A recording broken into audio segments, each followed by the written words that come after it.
Hey guys, welcome to question FM276 of the Further Maths Fortify study guide.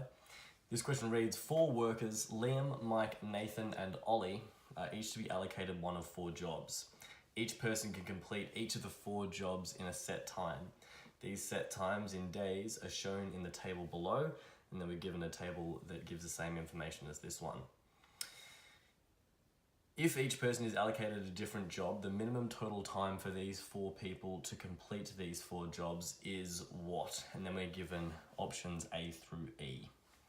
So in order to complete this question, we're going to have to go through the Hungarian algorithm and find the optimum allocation of tasks and people.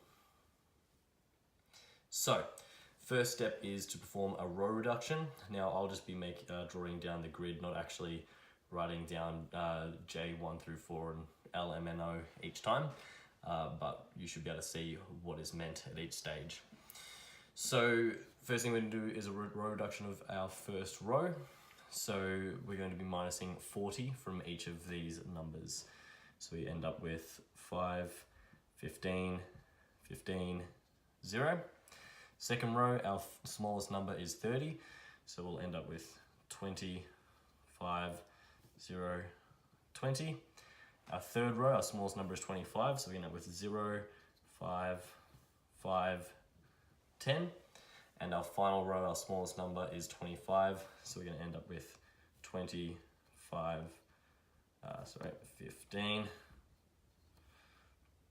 and 0. Cool. So now what we're going to do is have a look through to see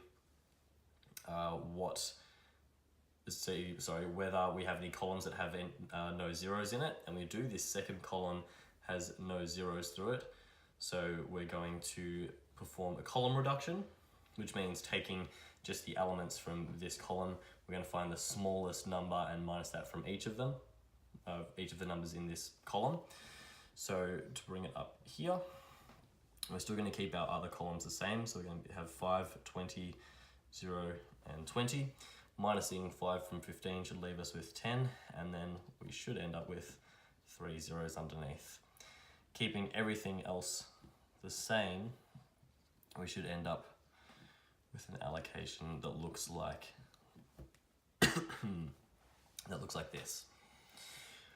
From here, now you may be able to see this without actually drawing the lines through, but I'll draw some lines in so that you can have a little bit of a look here.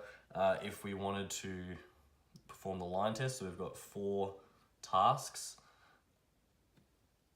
we're going to need at least 4 lines, a minimum of 4 lines to cover all the zeros in this grid that we've got going on, which means that is the final allocation there. So we're going to create a bipartite graph based on the zeros that we see in this final graph. So I might actually rewrite it down here just so we can see it a little bit easier. Excellent, and we'll put L, M, N, O up here, and J1, J2, J3, and J4. Cool, so we're going to make our bipartite graph. So start off by listing out our 4 names, and then our 4 tasks.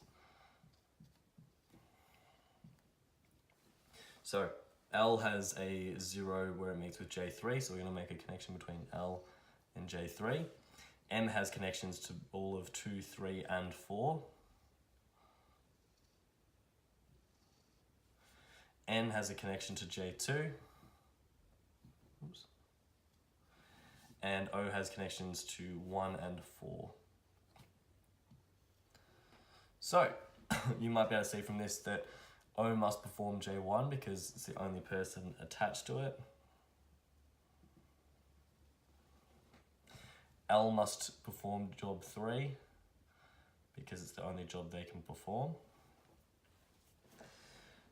M must complete J4 because O can't do it, so M is the only other option. And N, his only job that he can complete is job number 2. So you end up with an allocation that looks like this. So we've got 0 being allocated to J1, And if we look back here, if O is taking care of job 1, it's going to take him 40 days. We'll have L taking care of job number 3, which is going to take him 25 days. And M taking care job 4, which is going to take him 30 days. Adding these 4 numbers up together should equal 25, making option B our correct answer, 125 days. If you guys have any questions about this, please drop them in the comments below. Otherwise, we'll see you in the next video.